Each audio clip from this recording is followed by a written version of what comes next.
Chapter 4 August.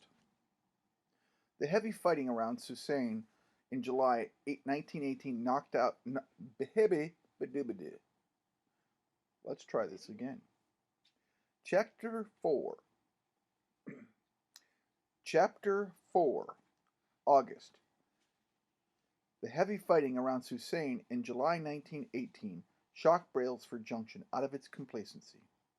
As the casualty list grew, and personal tragedy came to one home after another, we seemed much nearer to the trenches in the shell-shattered wheat fields of France, red with poppies and with blood.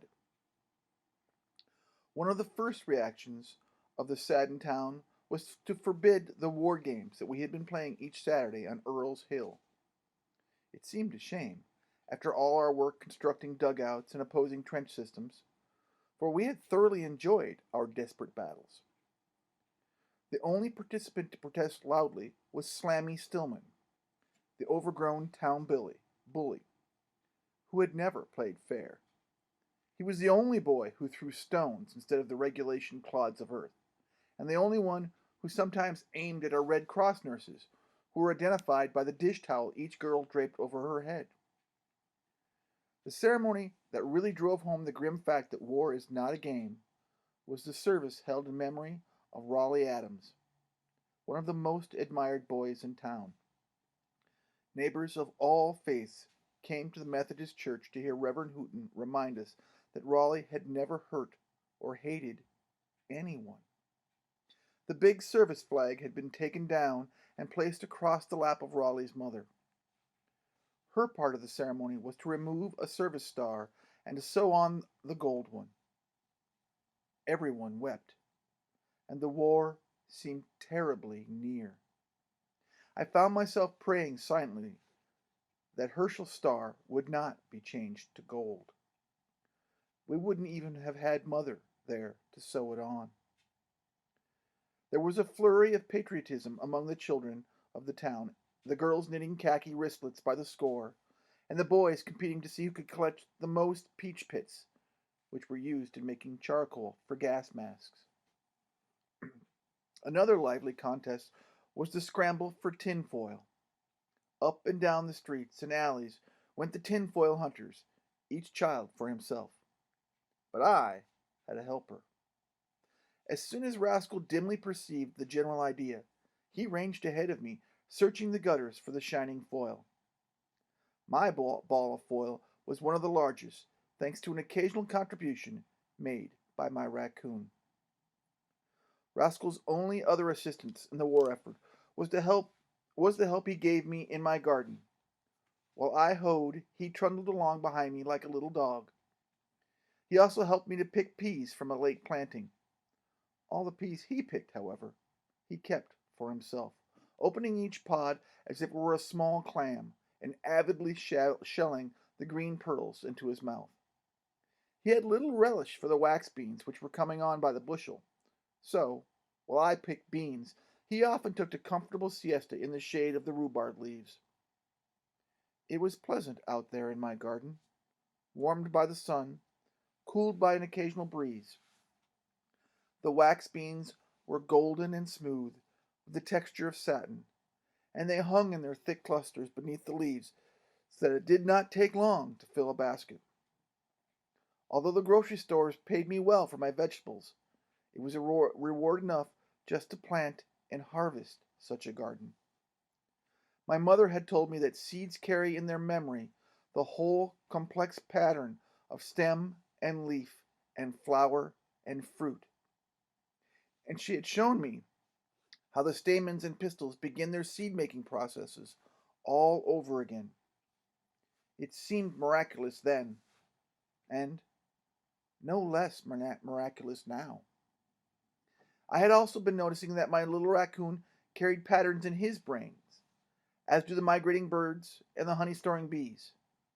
I think I learned more about the orderly universe sitting in my garden picking beans than I ever did on a hard church pew listening to Reverend Hooton's sermons.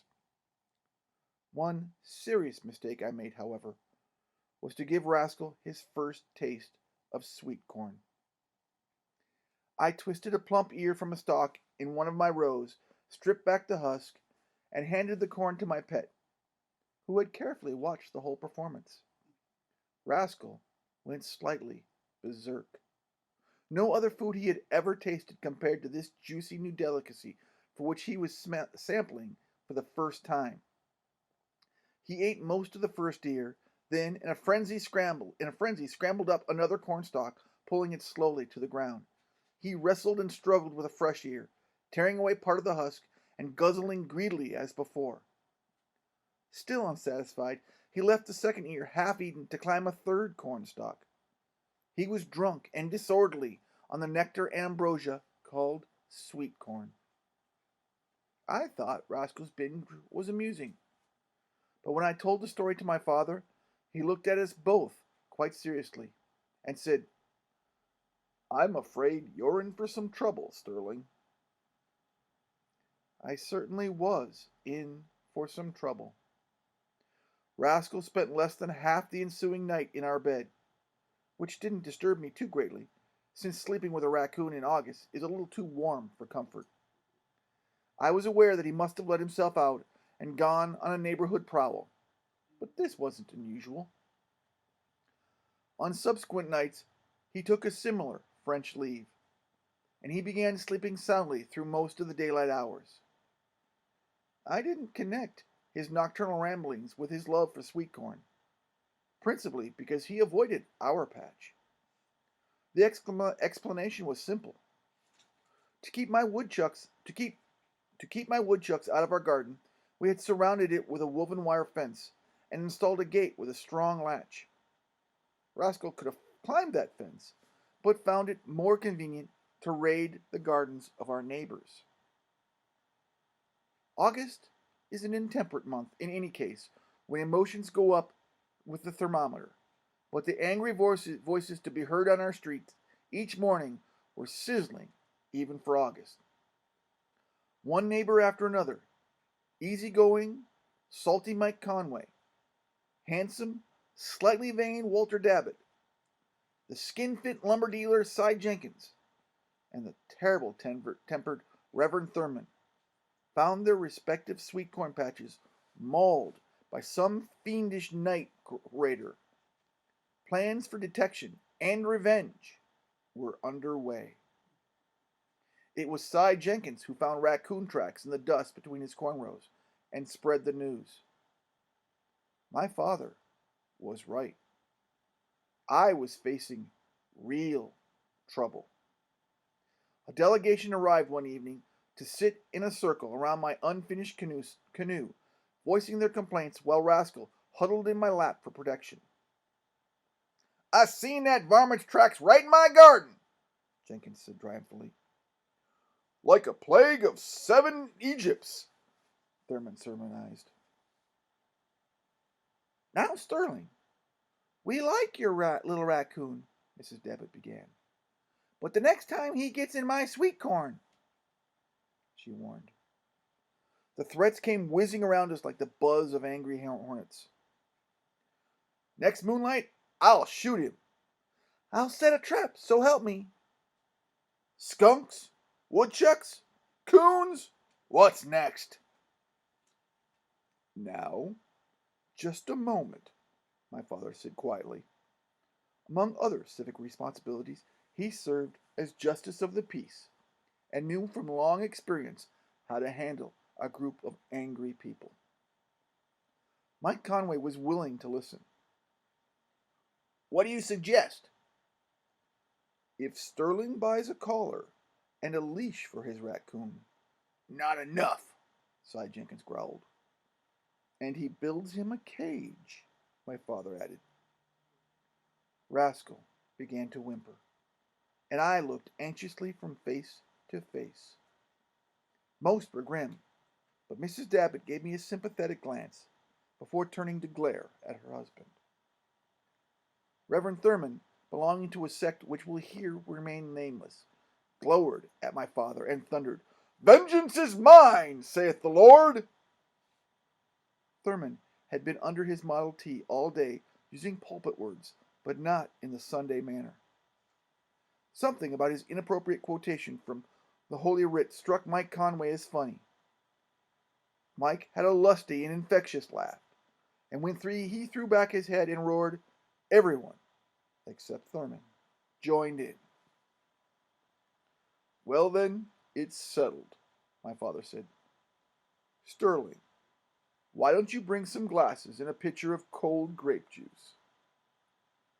Thurman and Jenkins didn't stay for the refreshments, but the rest of us enjoyed the cool drink, Rascal taking his from a saucer. "I'm sorry," Mrs. Dabbit said, as she was leaving. "Rascal didn't know he was doing wrong."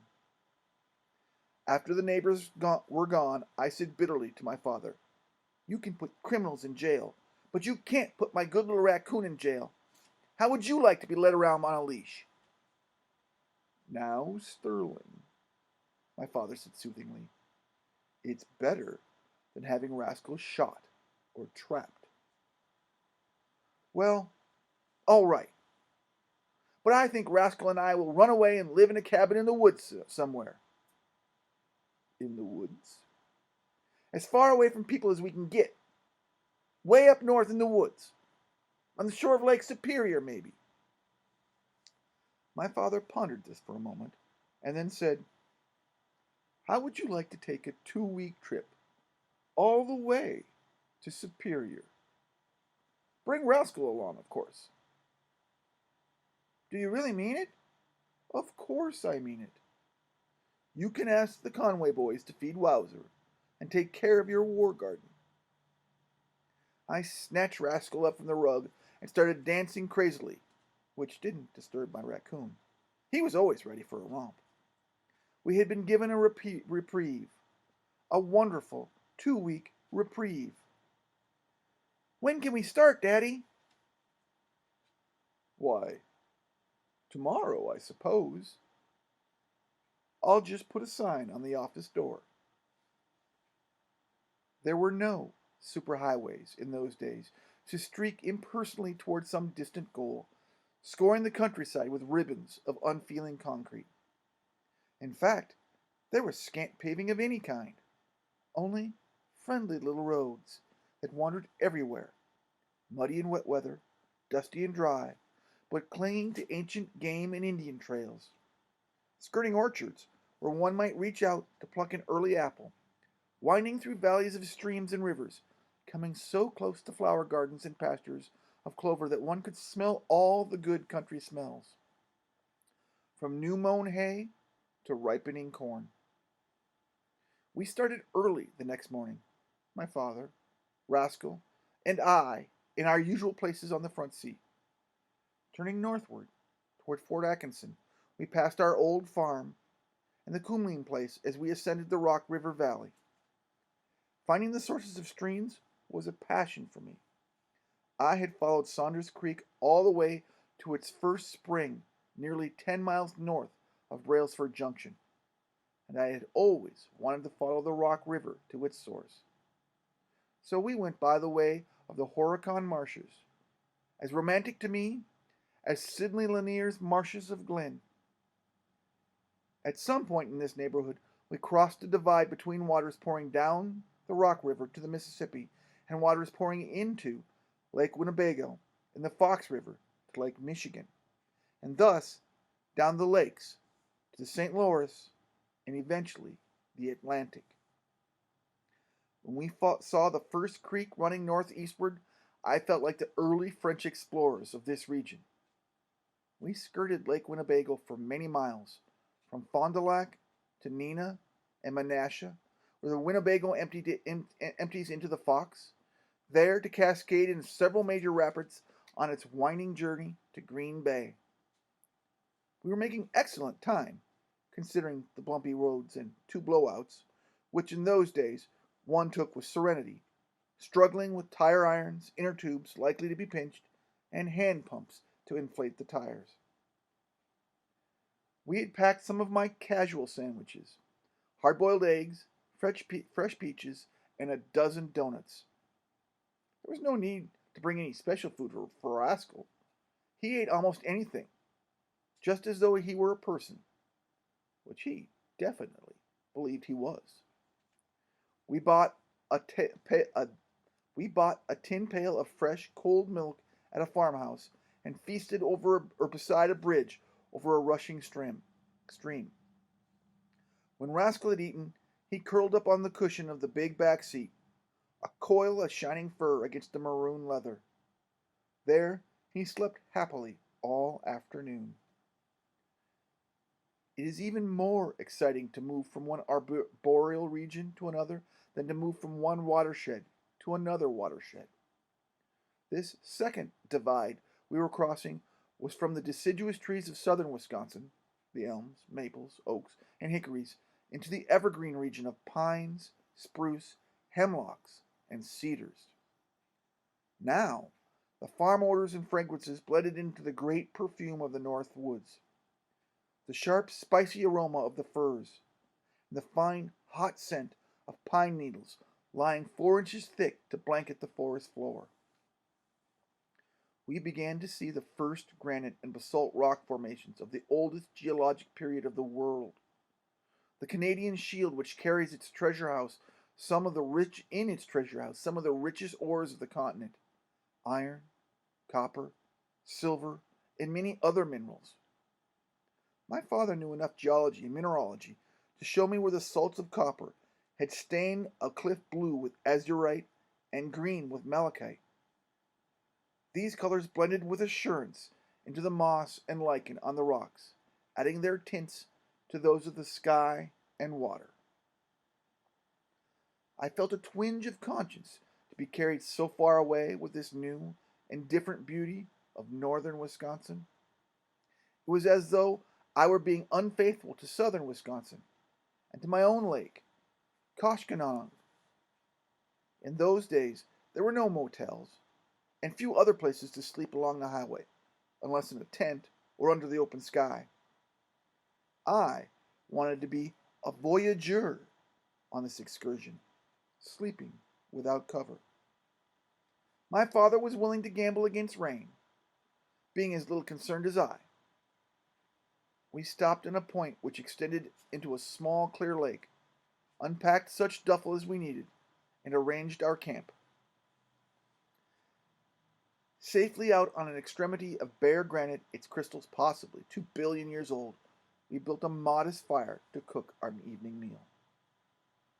I went to the bottom of the cliff with rod and reel to cast a wet fly toward an inviting expanse of ivory white water lilies. On my fifth cast, an eager black bass, 2.5 pounds perhaps, seized the lure and tangled himself in the lilies. I brought him out at last, eyes lustrous, scales shining. Cleaned, filleted, and fried golden brown, he made an appetizing fish course for 3 hungry campers there among the pines. We had no tent, only navy hammocks. Still trusting this bright, clear August weather, fringed everywhere with goldenrod and asters, we consigned ourselves to the canopy of the night sky. That first night, we tied one end of each hammock to spruce trees, and the other to the rear bumper of the Oldsmobile. We had our easily imaginable difficulties climbing aboard these tipsy platforms of canvas, while also pulling the blankets around us. My father said he would show me how it was done. Firmly grasping the dowel pin which spread the upper end of the canvas, he eased himself into his treacherous bed. But before he could cover himself with a blanket, the hammock flipped upside down. He landed, unhurt but exasperated, on a thick padding of spruce and pine needles. I laughed until I was breathless, and Rascal hurried over to see why my father was lying on the ground, muttering to himself. "I'll bet it's easy," I said confidently. I made a running dive, squarely in the middle, lit squarely in the hammock, held it for a minute, and then did a somersault. Now my father was laughing as hard as I was, and Rascal was scampering around as though he understood the joke. Then, at the most appropriate moment, something else began to laugh. A maniacal, Spine-chilling laughed from far across the lake. Holy Moses! What's that? That's a loon, my father said, and he's laughing at us. He thinks we're crazy to sleep in Navy hammocks. I was suddenly completely happy, in love with the loony world and with my father and Rascal. I didn't care where I slept, or how many times I tipped out of my hammock. The new moon came up, a sliver of silver through the pointed firs on the far edge of the lake, and the fragrance of balsam and pine swept over the darkening point. We learned at last how to sleep in our hammock and still cover ourselves with blankets. Soon we dropped into a blissful slumber with Rascal beside me. Little screech owls sang our lullaby, and at the base of the cliff there was a gentle swish, swish of small waves, the most soothing sound in the world. It was shortly after midnight that the brakes began to slip. The first warning came when we bumped the ground gently with our collapsing hammocks. The car was backing slowly toward us. My father, thinking fast, threw a stone under a rear wheel. Rascal awoke more swiftly than I did and went prowling around the car as though he thought we were being attacked. My father and I were so sleepy that we merely removed the more obvious sticks and stones, rearranged the pine needles under our hammocks, and went back to sleep again. That was the way we would fix our bed from this night on, flat on the ground, the only way you can possibly sleep in a hammock. After a few growls and whimpers and trills, Rascal came back to crawl in with me under my warm blankets. The cool night went on without us, oblivious to this small intrusion of humanity, and the gentle serenade continued. A night heron's distant croak, the footfall of a fox, fish splashing in the pale moonlight. The sidereal universe went wheeling on around us, pivoting on the North Star, which, as a very small child, I thought was named for us when Mother had first shown me the Great Dipper and the star toward which it points. We awoke at dawn, wonderfully refreshed by a night in the pine-scented air. My father said he felt a little stiff, but I challenged him to join us in the swim in the icy lake. We dipped, toweled dry, and raced back up the path to the cliff, panting and laughing, with Rascal dripping gaily along behind. For breakfast, we had bacon sandwiches and the remaining peaches with black coffee from a granite-ware pot. As we sat munching our sandwiches, utterly contented, a very large bird came soaring over the lake. I spotted him first. Look! A bald eagle! My father watched the bird for several moments before he said, No, son, but you were close. It's an osprey. Well, how can you tell? An eagle soars on straight pinions. The osprey with a slight bend in its wings. Our bird is only crested with white. The mature bald eagle has a head which is entirely white. Obviously, there was much I could still learn from my father, who explained complicated matters so simply. Rascal was begging for the last of my sandwich, standing on his capable hind legs, patting my cheek and reaching for the food. So I lay on the ground at his level, and we looked each other squarely in the eye as we nibbled either end of my bacon sandwich, growling softly, just for the joy of pretending we were fighting over the food that we were sharing. Soon we were packed and off into the morning, through pine shadows and patches of sunlight, which dappled a winding road through the forest. One of the several poems by which I knew by heart at this age was Keats' on first looking into Chapman's Homer. Then I felt like some watcher of the skies when a new planet swims into his ken, or like stout Cortez with eagle eyes when he stared at the way to ruin a good poem.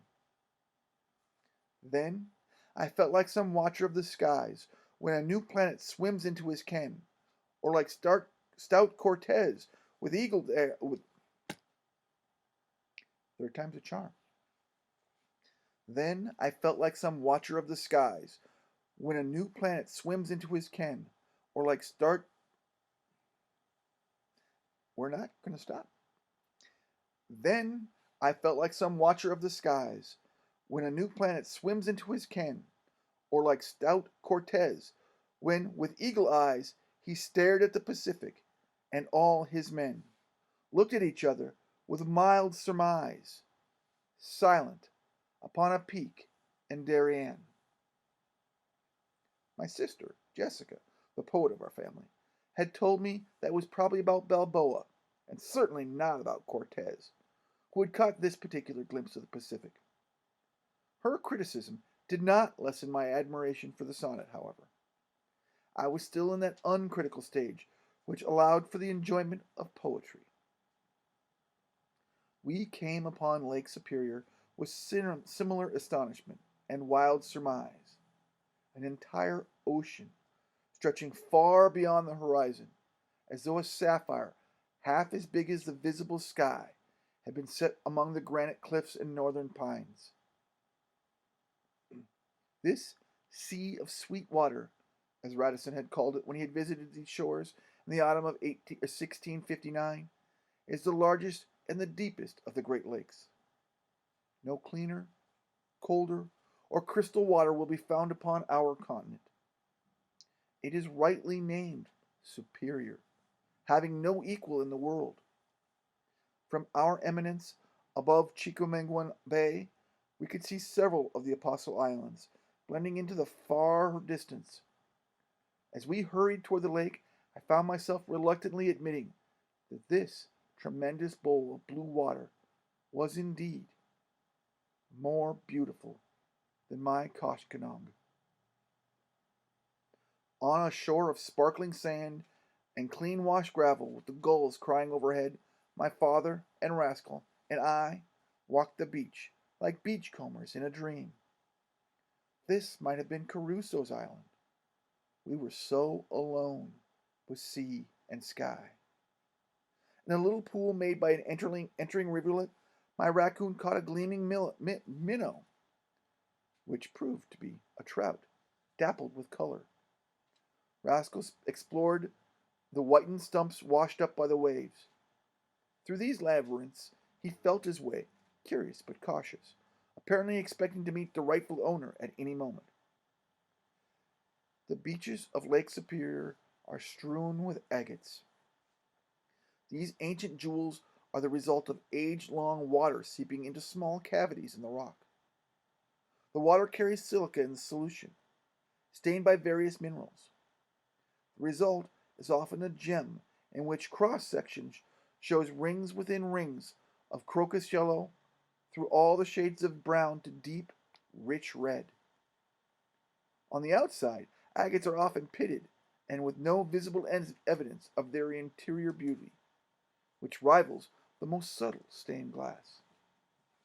If by accident broken upon, however, they shine, wet and radiant, upon the beach.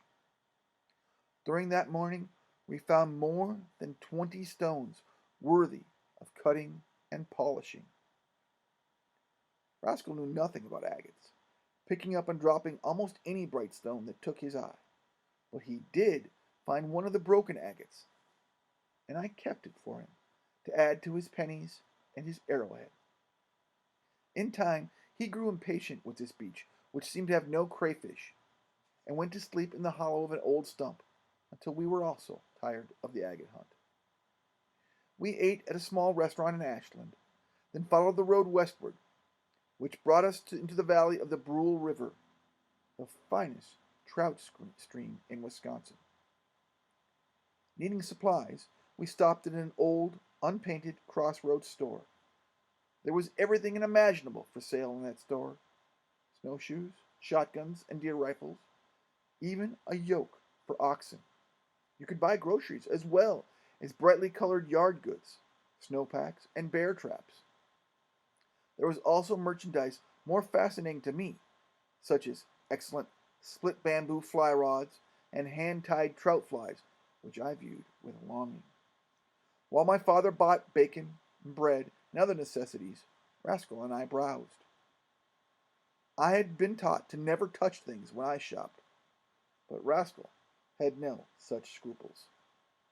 He delicately fingered everything shiny at his level, never cutting himself or tipping over the object. His little hands examined gleaming axes, peavy hooks, and entrancing fly reels. On and on went his happy investigation of log chains, garden tools, and other hardware.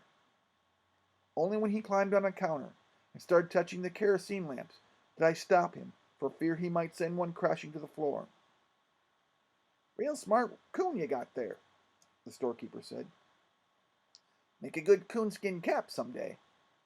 "He'll never be a coonskin cap," I said fiercely, surprised at the anger in my voice. "Nobody will ever skin Rascal." We came, at last, to what was to be our permanent camp in the North Woods.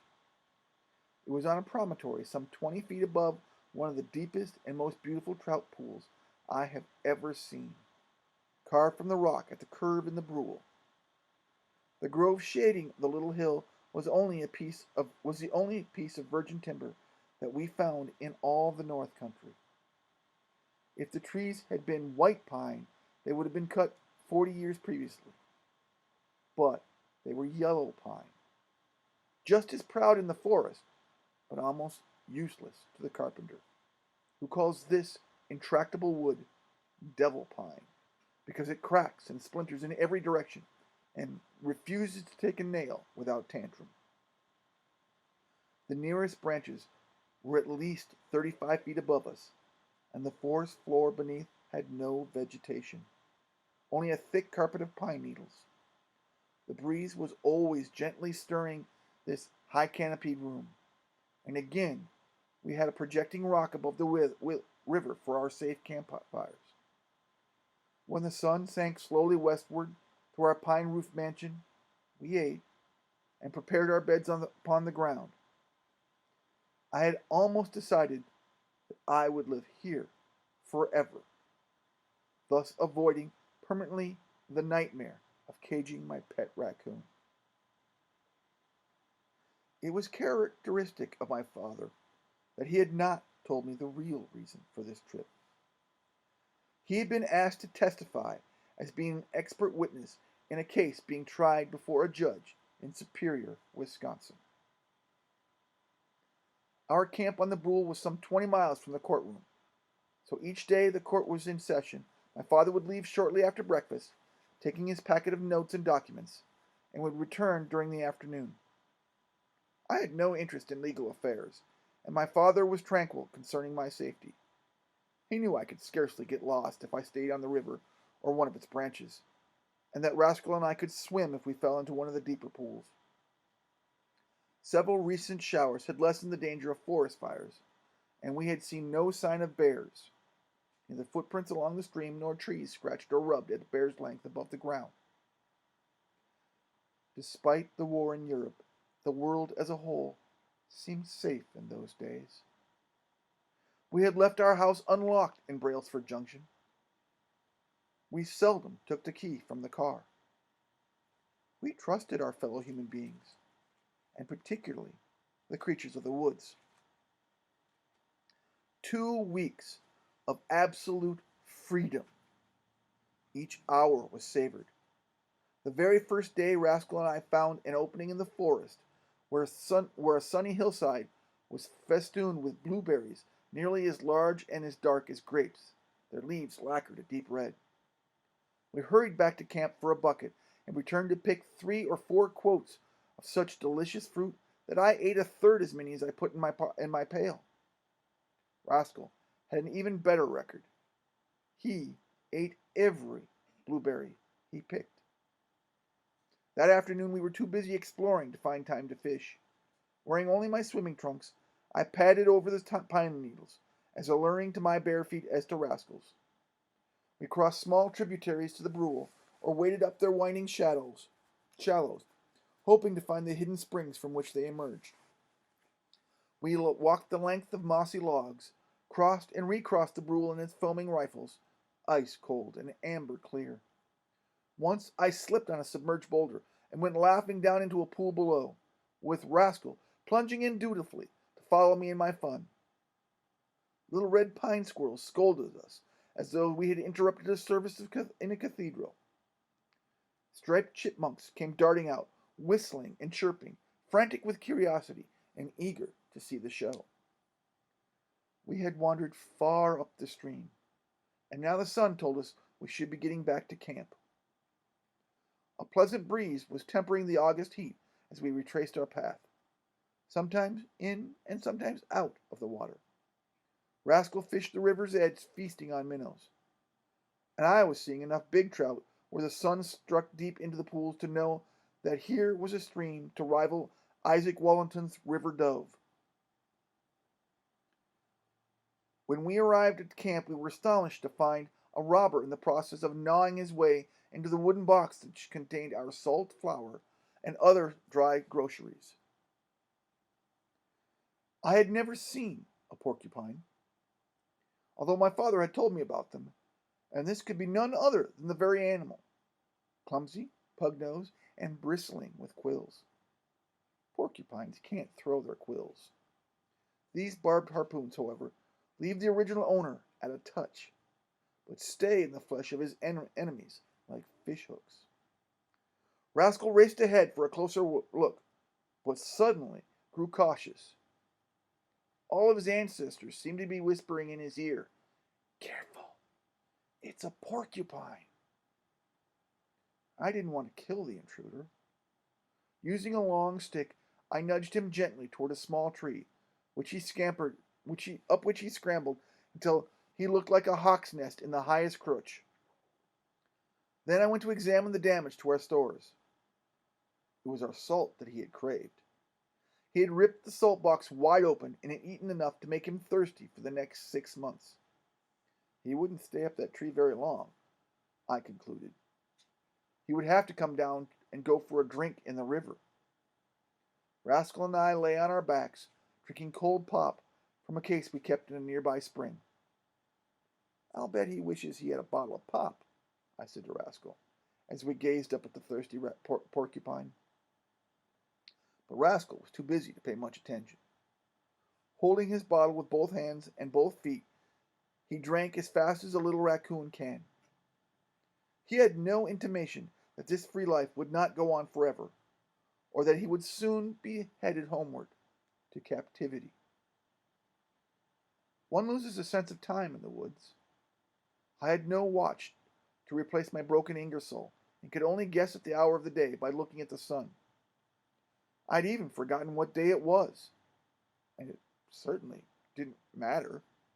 No school bell or church bell rang to remind us of the dutiful passage of time.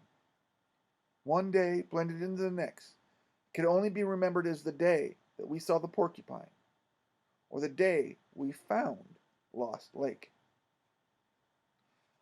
It may have been the second or third day that Rascal and I followed one of the larger upstream branches of the Brule far into the woods in search of its source. I had brought my fish pole, a can of worms, and a creel, but I wasn't having much luck with trout. Only 2 8-inchers, which I unhooked carefully and returned unharmed to the stream.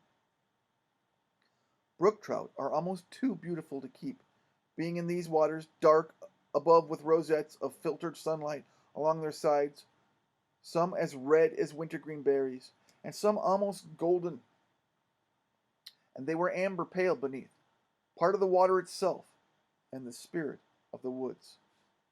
As usual, the pine squirrels scolded, and once a rough grouse burst from cover with an explosion of wing music, burrowing off through the slanting sunlight of the forest. Rascal turned to me for protection and asked his usual questions. I assured him that there was no danger, and laughed at him for being afraid of a grouse. Somewhere in the neighborhood there were grouse chicks hiding, all but invisible in the pine needles and old leaves. I didn't want Rascal to find them, so I told him to come along. On we went, up and up that rushing woodland stream. It seemed a miracle that anything as young as a fingerling trout or grouse chicks or my small raccoon could move along this watercourse among the boulders as old as the world. The new life of this very season amid granite predating even the first life on the globe.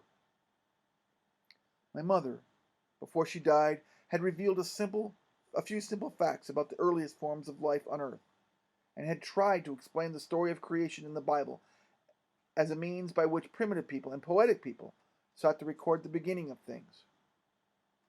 This does not mean that there is no God, she said, or that He didn't create heaven and earth, darkness and light, and the seas and the land, and yes, millions of suns and planets, whole galaxies of distant stars.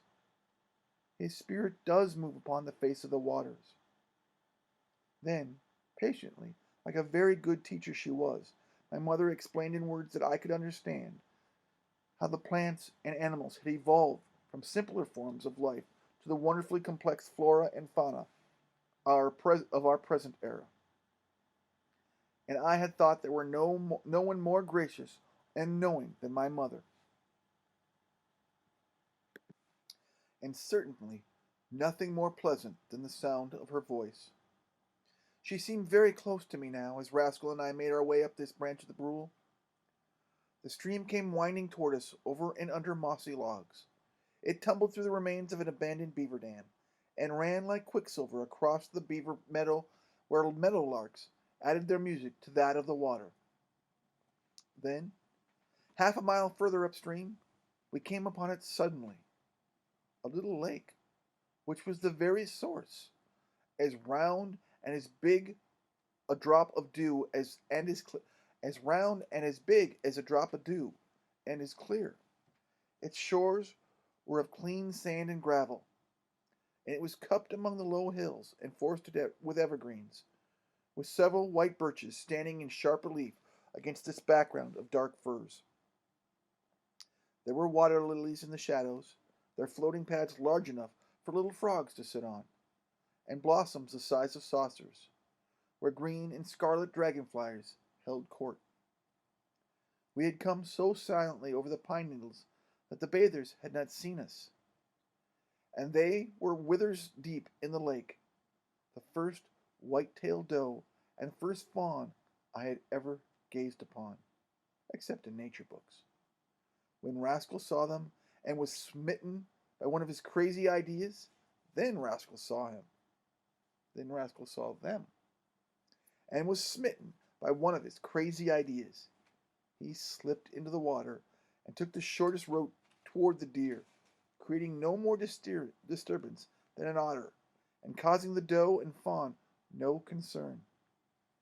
The fawn and little raccoon had almost touched noses when the doe sensed me, blew a note of warning to her fawn, and lunged from the lake, calling for her offspring to follow. For a moment she hesitated and looked back toward me with great liquid eyes. Then the doe and fawn went bounding off through the willows, throwing their white flags into the sunlight.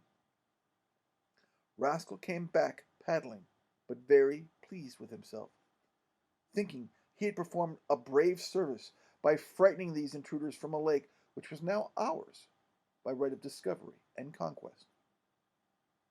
On another day Rascal and I turned downstream on a fishing expedition. Because I did not own a fly rod, and had never had the opportunity to master the difficult and delicate art of manipulating a dry fly, I substituted the next best lure, a wet fly, which I cast as one does a bass plug, retrieving this streamer in short jerks, as though it were a wounded minnow. In a likely pool half a mile downstream, I felt a powerful lunge as a hungry trout struck at that old bucktail. But the fish had missed the hook and refused to strike again. More than ever, I yearned for a fly rod and an assortment of dry flies to fish these trout as they should be fished. Rascal was having better luck than I. He examined the river's edge with contemplative fingers, turning over small rocks in search of crayfish. The past and future meant nothing to Rascal. He lived completely in the present, without ambition or worry, a very comfortable fishing companion.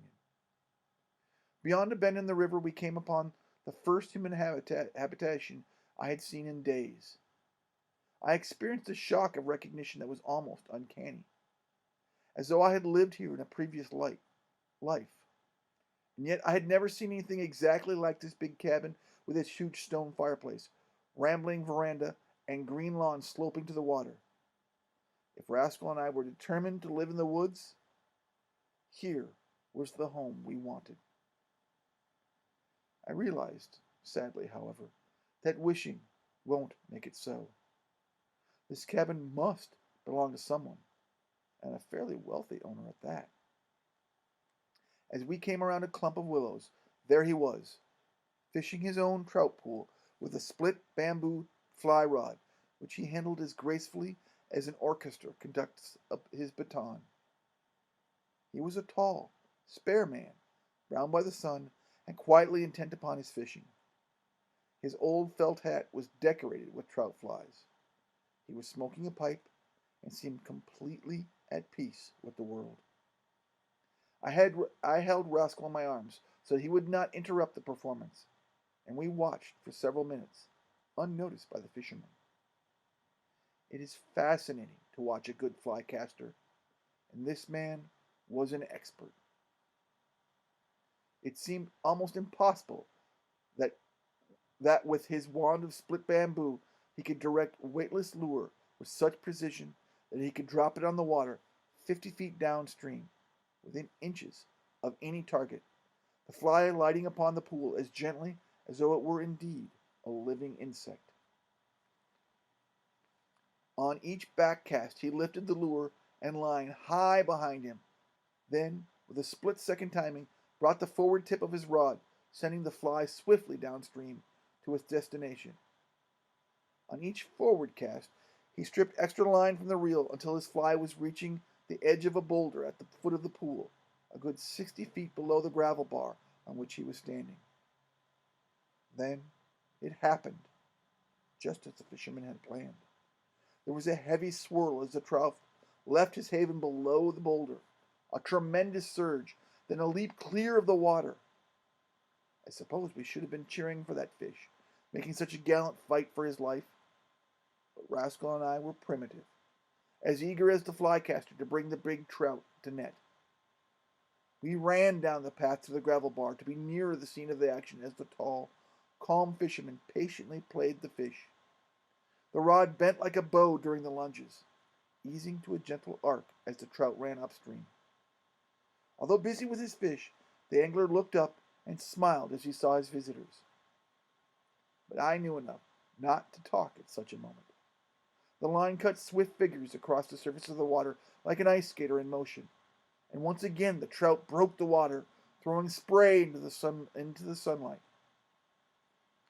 "Pretty fair brown," the fisherman said. "It's enormous." "Not for a brown trout. Get them anywhere up to 12 pounds in the Brule."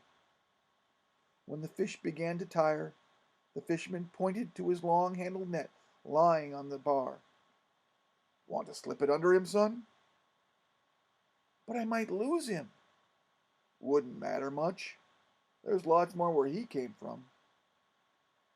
I had used a landing net often, and knew that one must be careful not to scare the fish. The technique is to slip the net very gently behind and below him, and bring it forward and upward in a smooth, swift motion. But Rascal knew none of these subtleties. In his eagerness, he paced the beach, and when the trout showed his back above the water, Rascal pounced. This sent the fish surging to the bottom of the pool, and I gave Rascal a light slap on the nose, which sent him whimpering up a little tree, talking and scolding about the injustice of it all. Instead of being angry, the fisherman began laughing until he had to take his pipe from his mouth. "It might have cost you your trout," I said apologetically. "What's one trout, more or less?" "Well, this one's a beauty," I said, as I brought the net under him. "I'll bet he weighs almost 3 pounds." Would you like him, Sonny? I couldn't take your best fish. Best fish! The big man started laughing again. You and your coon come up to the cabin. I'll show you a real trout. As we went in through the big plank door in the cabin, I again had the weird feeling that I knew this place. The great room with its granite fireplace, the shelves of books, the bearskin rug. If I hadn't lived here, and of course I hadn't, I must have dreamt it in detail. Bert Bruce, for that was his name, wanted to show me the 11-pound trout mounted above the mantel so realistically that it seemed alive, rising to the brilliant royal coachman, the very fly that had been his undoing.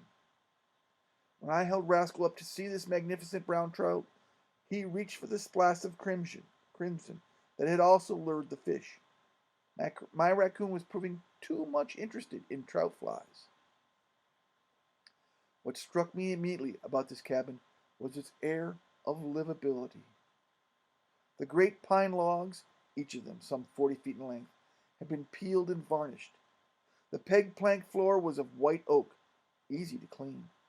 Comfortable chairs and a long table beneath windows overlooking the river. Gasoline lamps, everything perfect for an evening of reading beside a birchwood fire. Mr. Bruce hung his fly-decorated hat on a peg, well above the reach of Rascal, and, while my raccoon investigated at floor level, showed me his cabinet of flies. I had never seen anything like it. Jars of preserved insects, netted from this valley, filled an entire shelf. These were the models for the artificial flies that this angler tied himself.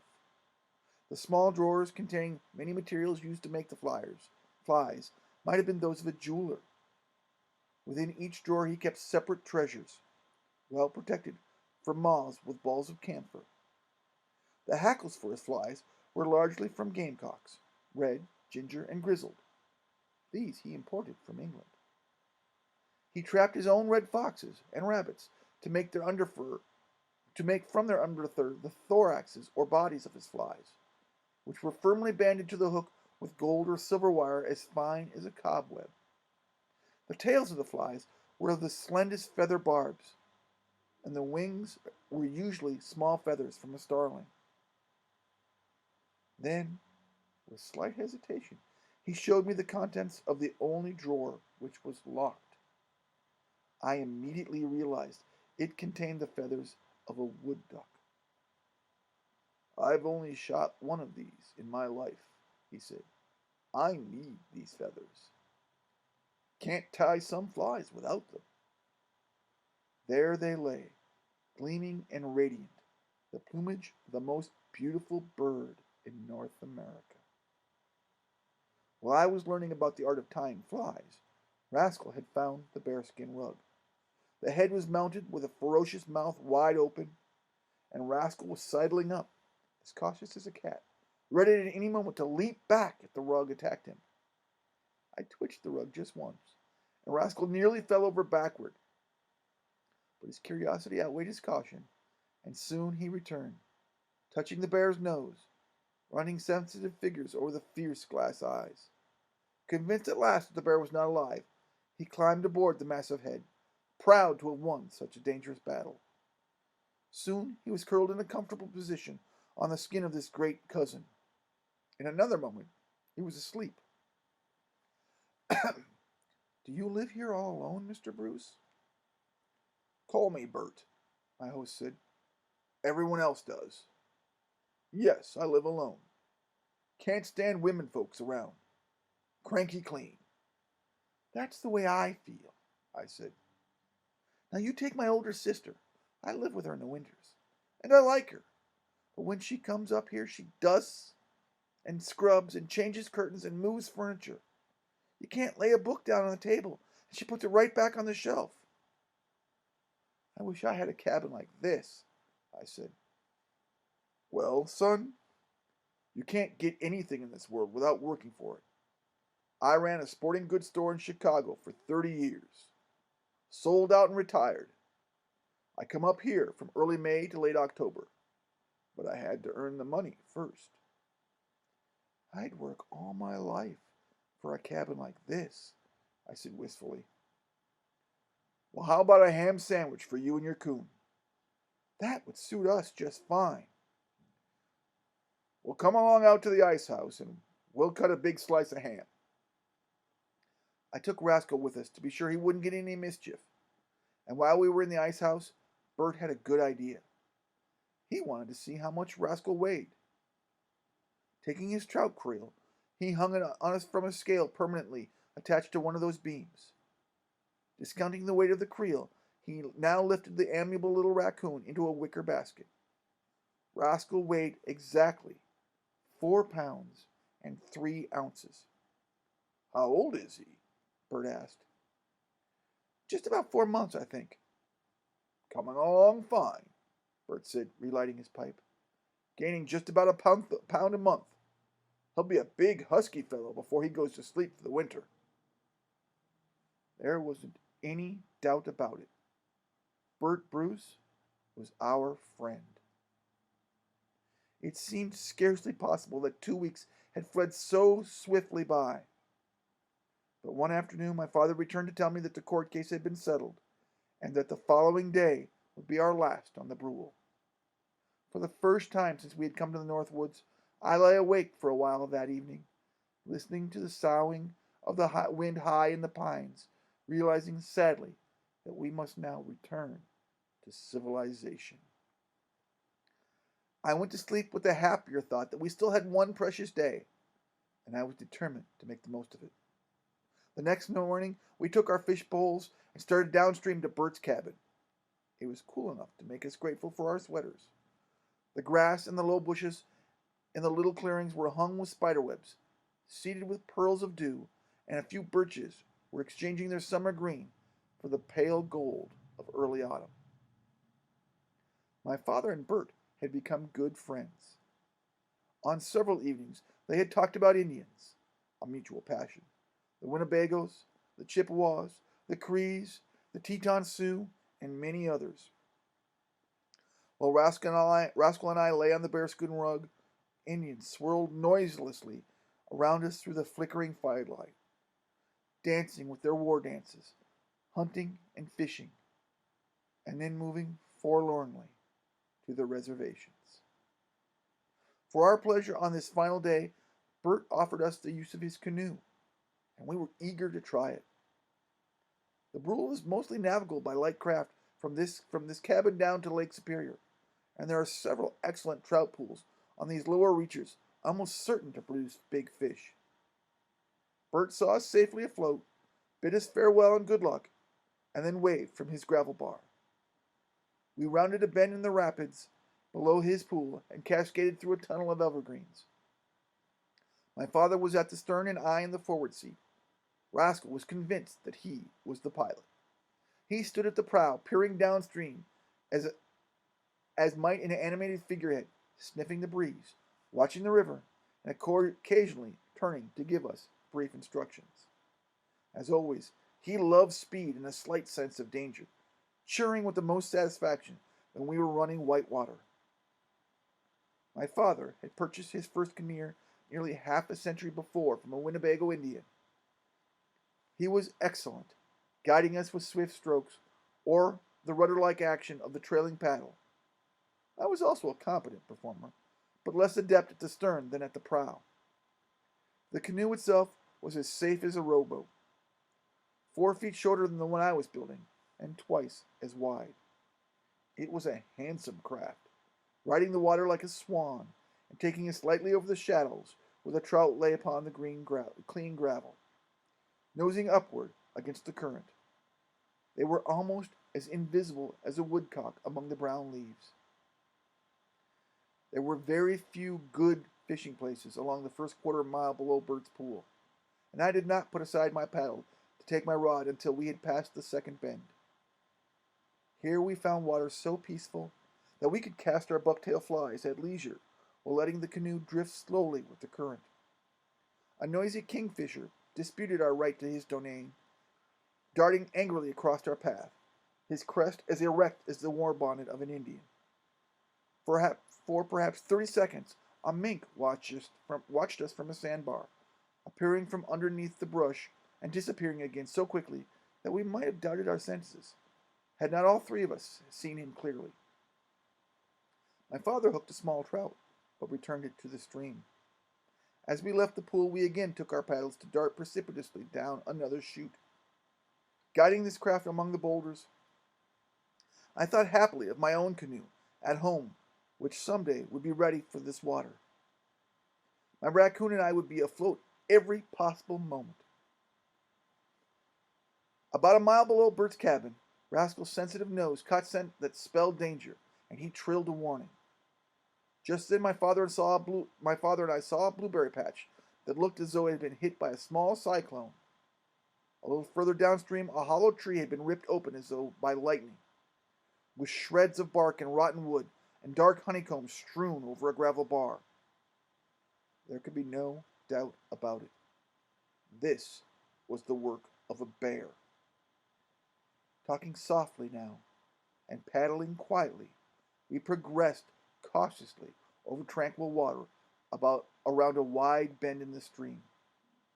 And there they were, at the foot of the pool, a mother black bear and her two cubs.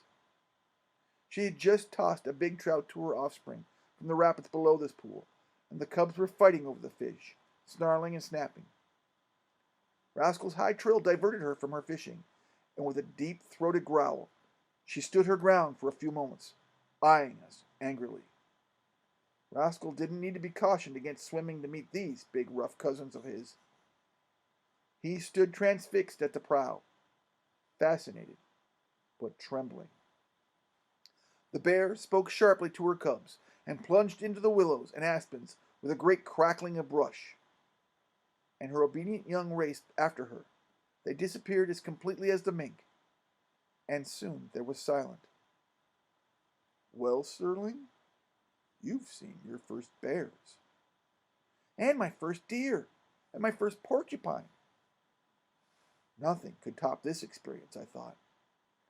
But at the next trout pool, there was one to match it.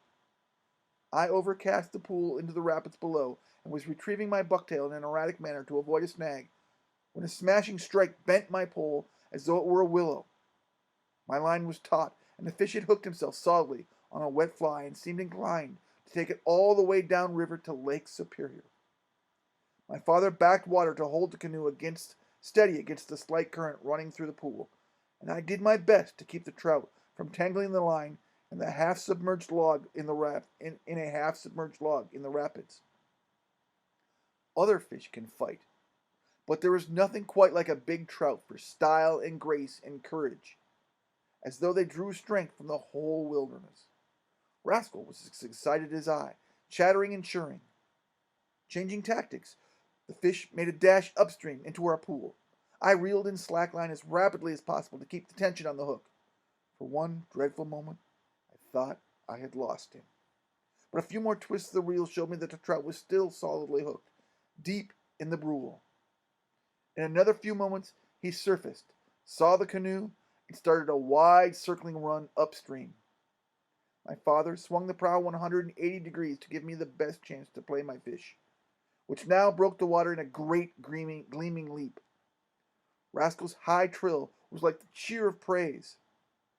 When at last my father slipped the net under my fish and brought him into the canoe, I found that I had a fine brown trout, one of the largest I would ever catch in a lifetime of fishing.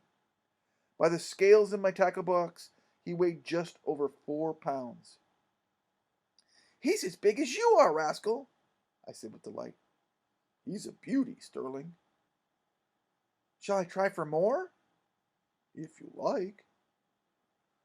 But as I put my fish on wet ferns in my creel, I decided that I would leave all other trout in the stream for that day. With the pulse still beating a tattoo, I took my paddle and we began the tough journey against the current. Somewhere, it must be recorded, as all insects are captured in amber, that day on the river, transcribed in brule water, written on the autumn air, safe, at least, in my memory. That was the best trout I have ever eaten. It made a feast that evening for the three of us, but soon after dousing our campfire, a wind arose, roaring through the pines and driving the cold rain like sleet through the dripping forest. We hastily packed everything in the car, put up the side curtains, and spent an uncomfortable night huddled on the seats of the Oldsmobile. Next day we started home through air washed clean by the storm. We were tired and damp, but replenished by 2 weeks among the pines of our magnificent North Country.